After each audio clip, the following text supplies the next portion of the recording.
Kapan dihitung satu salawat saat sholat ketika kita masbuk? Kapan dihitung satu rakaat saat sholat ketika kita masbuk? Apakah membaca Al-Fatihah? Tidak. Hadisnya riwayat dalam Sunan Tirmidzi, Sahih Bukhari, Sahih Muslim, Sunan Abi Dawud, Sunan Nasai, Sunan Tirmidzi, Sunan Ibni Majah. Dalam beberapa riwayat lain, kalau masuk ke masjid, imamnya sedang ruku, farka'u, ikutlah kamu ruku. Man adraka raka'atan, siapa yang dapat ruku, maka dia sudah dapat satu rakaat. Allahu Akbar, masuk masjid langsung. Tapi banyak orang masbuk kadang salah. Begitu dia lihat imam ruku, dia langsung ruku. Takbiratul ihramnya mana? Takbiratul ihram dulu. Allahu Akbar, habis itu baru ruku. Allahu Akbar. Subhana rabbiyal azim wa bihamdi. Subhana rabbiyal azim wa bihamdi. Fatihahnya mana?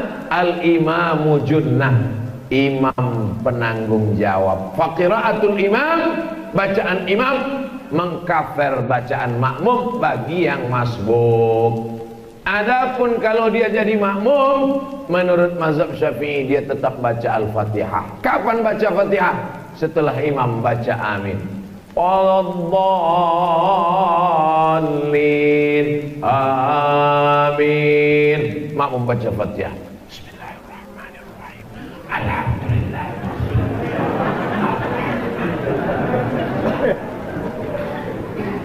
Baca.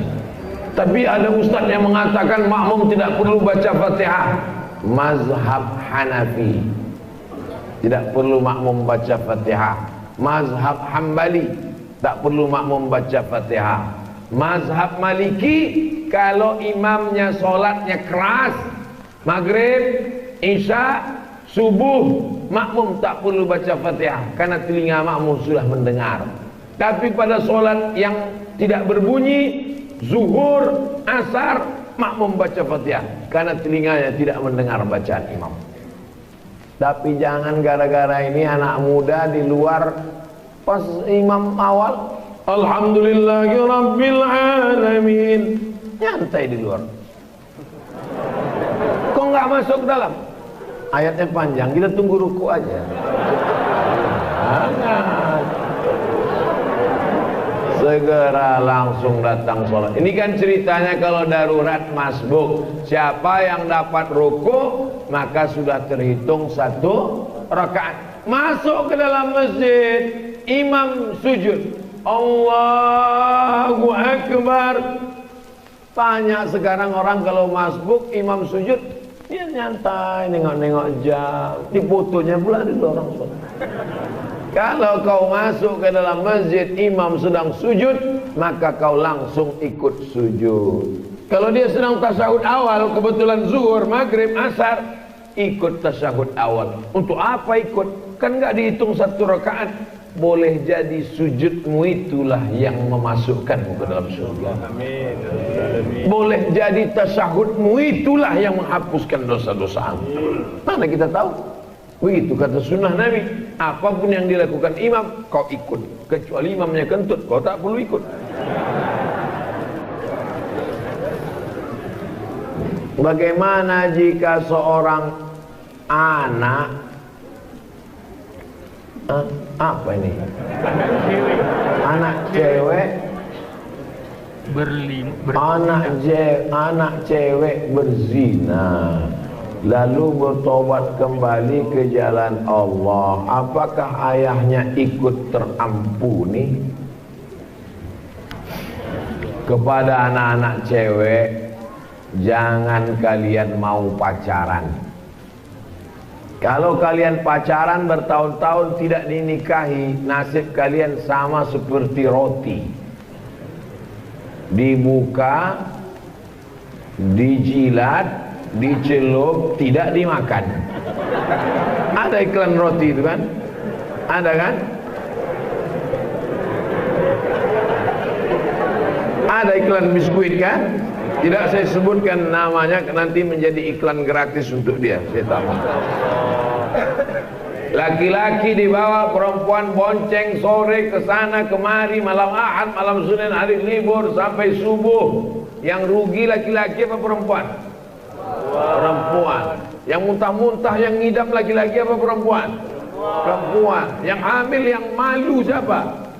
Perempuan. Maka kunasihatkan kepada kalian, kalau ada yang menggombal kalian, yang mengatakan, Adinda, abang nggak bisa tidur, diam kau buaya.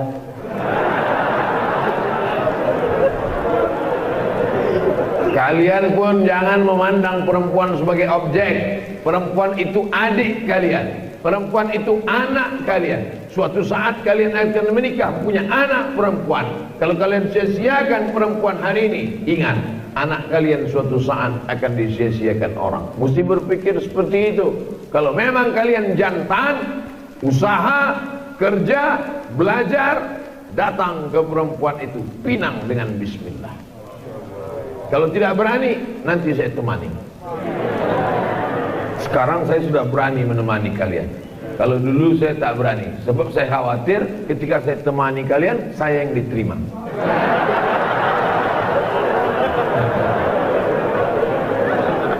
Nah, sudah habis pesanku kepada kalian, adik-adikku perempuan, anak-anakku perempuan. Yang sudah terjadi, andailah diterapkan syariat Islam, hidup pada zaman Abu Bakar, Umar, Utsman dan Ali radhiyallahu anhum ajma'in, maka pezina kalau belum menikah, tertulis dalam Quran, az-zaniyatu, pezina perempuan, wazani, pezina laki-laki, fajlidu kulla wahidin minhuma mi'ata jaldah, dicambuk 100 kali. Gimana rasanya dicambuk 100 kali Pak Ustaz? Cari cambuk kuda. Kalau tidak ada cambuk kuda di Makassar, pelepah korma. Pelepah korma tak ada, pelepah kelapa. Pukulkan 100 kali. Kalau mati 70, berhenti. Begitulah azabnya dulu. Kalau sudah menikah, as-saykhu, laki-laki yang sudah menikah, was-saykhatu, perempuan yang sudah menikah, farjumuhumal battah, ditanam di dalam tanah setengah badannya, setelah itu dilempar batu sampai mati. Pernah ini terjadi pada zaman Nabi? Pernah. Ini bukan cerita, hadisnya sahih. Datang perempuan menghadap, ya Rasulullah, aku sudah berzina ya Rasulullah. Kata Nabi, kau pulang ke kampungmu karena kau sedang mengandung anak. Anakmu tidak salah. Nanti kalau kau dilempar pakai batu mati, anakmu tidak berdosa ikut mati. Lahirkan anakmu. Setelah anaknya lahir, dia datang lagi. Kata Nabi, susukan anakmu, karena anakmu punya hak menyusu 2 tahun. Pulang. Setelah ada anaknya menyusu 2 tahun, dia datang lagi. Baru diterapkan hukum, dilempar pakai batu sampai mati. Dia memilih lebih baik kena azab di dunia daripada di akhirat. Tapi, ini pakai tapi, seandainya ada anak gadis dan anak lajang yang belum menikah, subuh ini datang, hai Ustaz Abdul Somad, cambuklah aku 100 kali. Saya tidak bisa menerapkannya, karena yang bisa menerapkan ini adalah yang dilakukan oleh ulil amri. Jadi kalau zaman sekarang tidak bisa diterapkan, cukup dia bertaubat dan beristighfar, taubat nasuha. Bagaimana caranya? Mandi taubat. Mandi taubat itu gimana Pak Ustaz? Maaf, seperti mandi wajib. Mandi wajib gimana Pak Ustaz? Oh, anakmu sudah 3, kau tak tahu mandi wajib?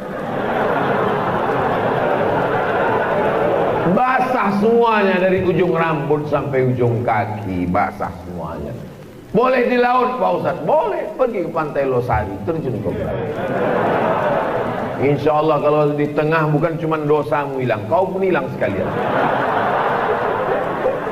Nah, setelah mandi taubat, sholat sunat taubat, usolli sunnatat taubat, rakaataini lillahi ta'ala. Dosanya perlu disebutkan? Gak usah. Apalagi sholat sunat taubatnya di masjid, kuat-kuat pula usolli sunat taubat dari zina jam 5 pagi tadi. Tahulah orang, cukup dalam hati saja. Bertobat minta ampun kepada Allah Subhanahu wa taala. Ya Allah, terimalah taubat adik-adik kami yang pernah silap dan salah, ya Allah. Coba lihat orang mati, kaya mati, miskin mati, rakyat mati, penguasa mati. Hidup ini luar biasa. Kalau tak takut juga, Covid sudah menghabiskan, meluluh lantakkan berita kematian. Dulu yang mati itu jauh, sekarang orang mati, yang muda mati, yang sehat mati, artis mati, orang kaya mati, pejabat mati. Tak juga bertaubat. La ilaha illallah Muhammad Rasulullah. Yang jomblo cepat kalian nikah. Malaikat maut sudah dekat.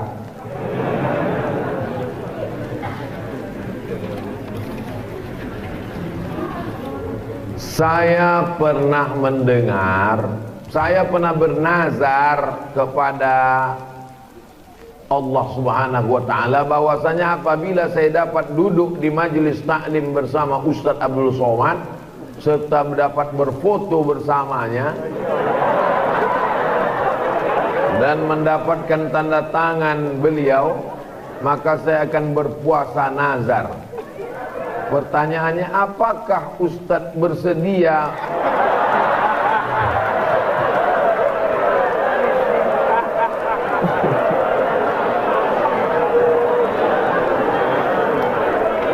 memang orang Makassar itu cerdas-cerdas. Saya sudah banyak tempat berceramah dari Sabang sampai Papua. Baru inilah ada yang begitu.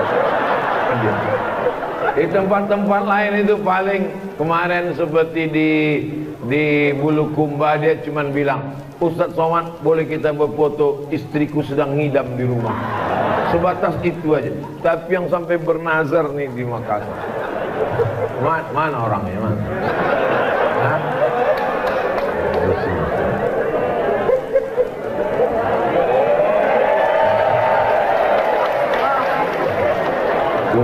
Duduk, suruh duduk.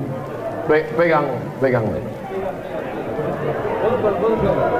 Nanti takut saya semua maju, pegang. Enggak, pegang duduk, pegang dia di belakang. Nanti pas mau pulang baru saya tanda. Saya jawab nih dulu. Takut kali kalau saya ini maju semua, gawat kami di sini. Saya Ketua Biker Subuhan Makassar.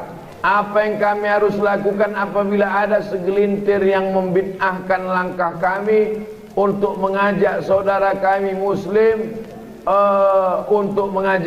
untuk sholat? Anak-anak muda dibid'ahkan orang, biker subuhan. Anak muda yang pakai motor bikers. Anak muda sholat subuh, biker subuhan. Pas zuhur hilang. Kau kenapa tidak pernah ke masjid zuhur? Mohon maaf Pak Ustaz, kami subuh aja. Bagaimana kalau ada orang yang membid'ahkan perbuatan kami? Sama seperti maulid.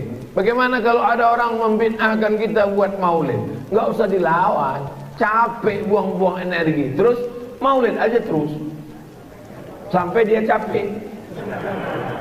Karena dua saja kemungkinan. Dia capek, kita berhenti. Kita capek, dia berhenti. Dia capek, kita berhenti. Maka buat aja terus maulid, terus maulid sampai dia capek. Bina.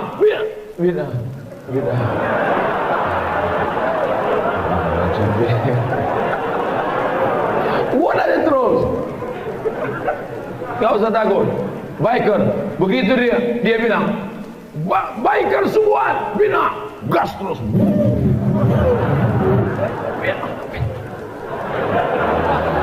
Udah, kalian buat aja terus, lanjutkan. Karena kalau kalian lawan pakai 1000 dalil, masing-masing punya dalil. Yang punya maulid punya dalil. Tanda cinta kita kepada Nabi, kita buat maulid. Allahu Akbar. harta yang buat Nabi tidak pernah melaksanakan maulid. Allah Akbar. Nanti orang kelahi sama-sama bunuhan pakai Allahu Akbar. Malaikat mencatat mana yang betul nih. Dua pakai Allahu Akbar. Ini masalah khilafiyah. Masing-masing punya dalil. Kita capek sendiri. Oleh sebab itu, kalau kita yakin benar, kata guru ta, kata kiai, kata ulama kita benar, ada dalilnya, laksanakan terus. Baik kesubuhan, anak muda yang lain, mabuk, zina, sakau, narkoba. Ada anak muda yang mau sholat subuh berjamaah. Baik apa tak baik? Baik. Apa salahnya? Lanjutkan, teruskan sampai mereka capek. Tambah stikernya di belakang. Biker subuhan, silahkan bid'ahkan sampai kalian lelah.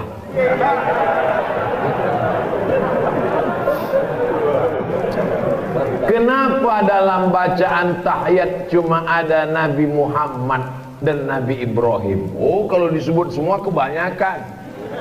Allahumma sholli ala sayyidina Muhammad wa ala ali Muhammad wa ala Adam wa ala Idris wa ala Nuh wa ala Yusuf wa ala.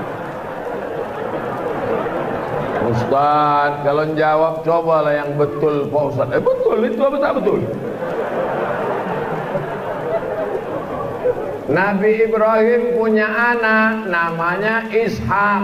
Ishak punya anak namanya Yakub. Yakub punya anak namanya Yusuf. Yusuf punya saudara namanya Yahuza.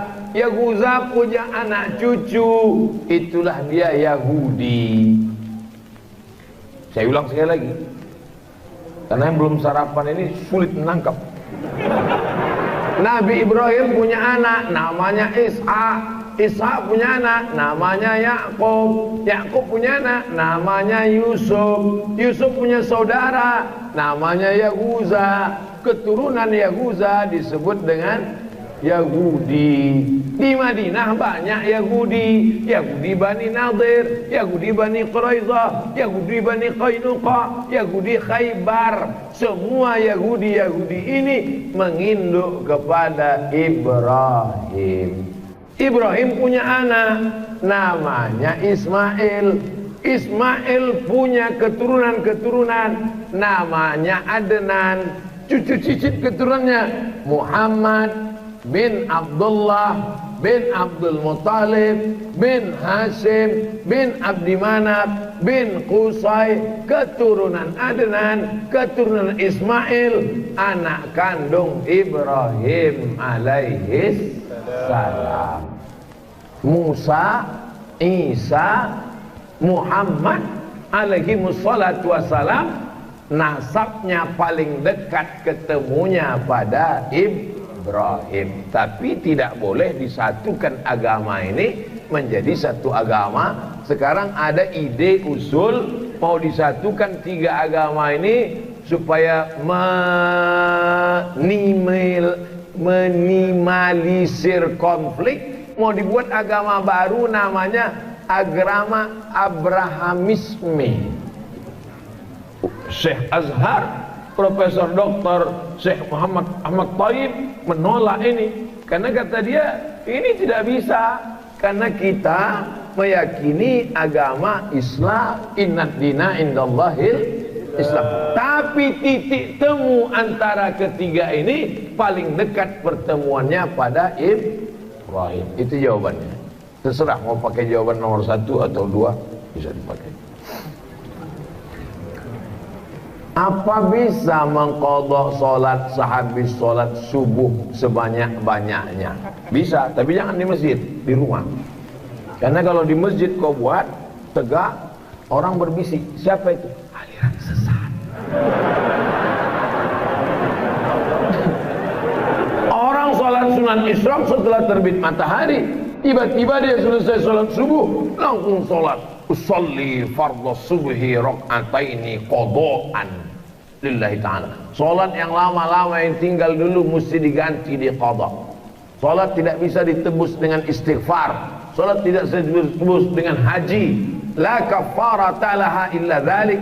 Tidak ada yang bisa menembus solat kecuali dengan solat itu sendiri. Caranya qadha. Tapi jangan gara-gara ini bapak yang PNS ambil cuti sebulan mau qadha.